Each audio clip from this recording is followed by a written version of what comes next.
Hey guys, welcome back to Up to Par Golf. My name is Jordan. Today we are going to be playing the back nine of Mountain View Golf Course, which has a course rating of 34.5 and a slope rating of 116. This is the same golf course where I played some of the best golf I've ever played. Today's footage has been recorded about 2 weeks after the previous video, which was definitely not the best golf I've ever played. But since then, I've played a couple rounds and I've been practicing pretty hard. I'm currently sitting right around an 18 handicap, and today's target score is going to be 9 over par. Most of the back nine is pretty straightforward. There's not much going on. You usually have quite a bit of fairway to work with, and missing left or right usually just ends you in another fairway instead of out of bounds. I hit a perfect drive right down the center of the fairway. Even though I didn't contact my second shot the way I wanted to, it does get a nice roll out of it.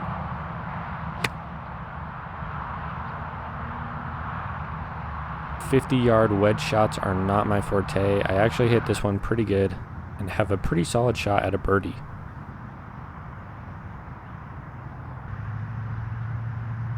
I unfortunately pull my second putt, ruining my pretty easy par, but I'm not at all mad with a bogey. Hole number 2 is a 420-yard par 4.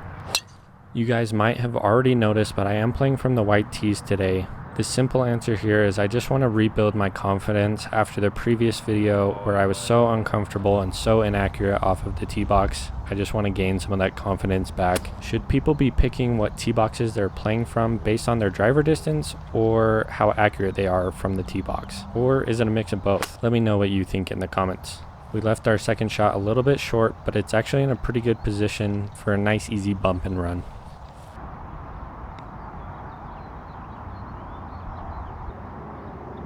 The Kirky signature putter gives us a good bailout for an up and down for par.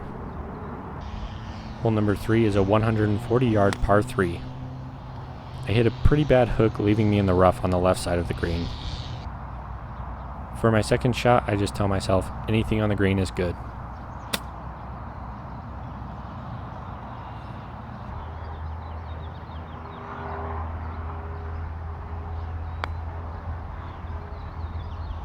The Kirky signature almost bails us out once again, but a tap-in bogey is perfectly acceptable. Hole number 4 is a 500-yard par 5. We make our first mistake here, topping our drive, barely making it past the ladies' tee box.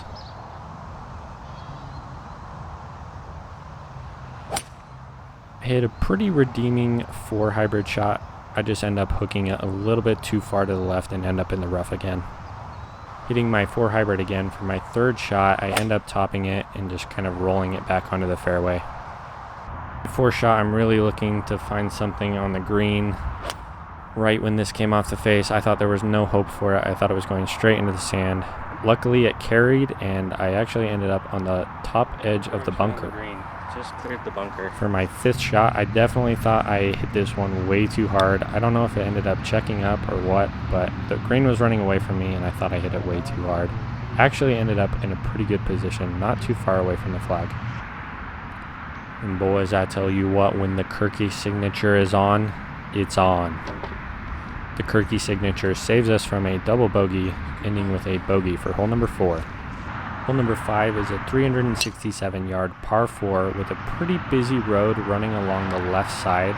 So in order to minimize any damages, I like to aim straight right and just blast it over there, making sure I don't hit the road at all. My god-awful plan succeeded. Now all I have to do is recover. We impressively recover somehow, and we find ourselves on the green with about 20 feet left. The Kirky signature doesn't drop, but it does put us pretty close, securing our par for hole number 5. If you guys haven't yet, make sure you hit that like button and subscribe. Hole number 6 is a 400-yard par 4, pretty wide open, pretty straightforward. There is a little bit of a lake to the left. We hit our drive pretty good, we just ended up a little bit off of the fairway on the right side. My second shot is giving me a little bit of deja vu, as this is almost identical to the second shot on hole number 2, ending just barely off of the green on the front side, where we also hit another pretty decent bump and run. It could have been a little closer, but let's see if the putter can bail us out. Those are just the most frustrating putts to miss. but bogeys are good for me, so I'm not too mad about it. Hole number 7 is a 140-yard par 3. You do have to carry over some water, and if you hit far, you will also be in water. There's a sand bunker short and to the right, and a bunker to the left. So this one actually does require quite a bit of accuracy, where we actually hit a pretty good tee shot ending up in the middle of the green. My first putts have just been really good today. The practice has been paying off, and this one secures a bogey for hole number 7. Hole number 8 is a 378-yard par 4. At this point, I'm kind of just trying to keep it together because I know blow-up holes have been a problem for me, so I'm just trying to hold on to the target score as best I can. I'm finally able to hit a pretty dang good drive right down the middle of the fairway. This hole gets tediously narrow with 2 bunkers, kind of blocking the front side of the green. It's definitely better to miss long on this hole, where I unfortunately find the left sand bunker. Getting out of the sand in one shot is always my goal every single time I'm in the bunker. Out of the sand in one shot every single day.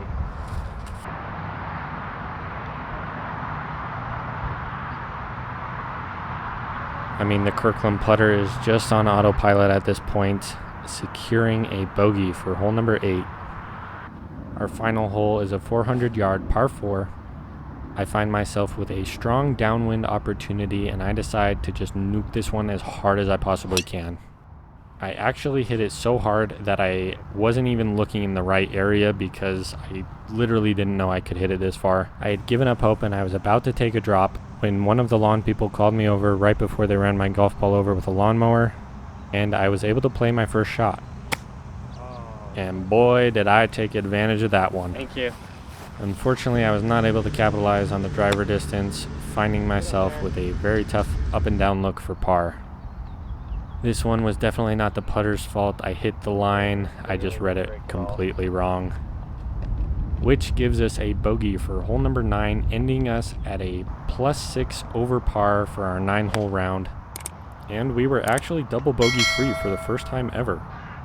If you guys haven't played from the white tees after a terrible round, I would highly recommend it, as it is a very good confidence booster. If you guys enjoyed this video, I'm sure you'll enjoy the front 9 of this golf course, where I played some of the best golf I've ever played while playing from the back tees. To watch that video, just tap the video on your screen now. As always, make sure you hit that like button and subscribe. Thank you guys so much for watching, and I'll catch you all in the next one.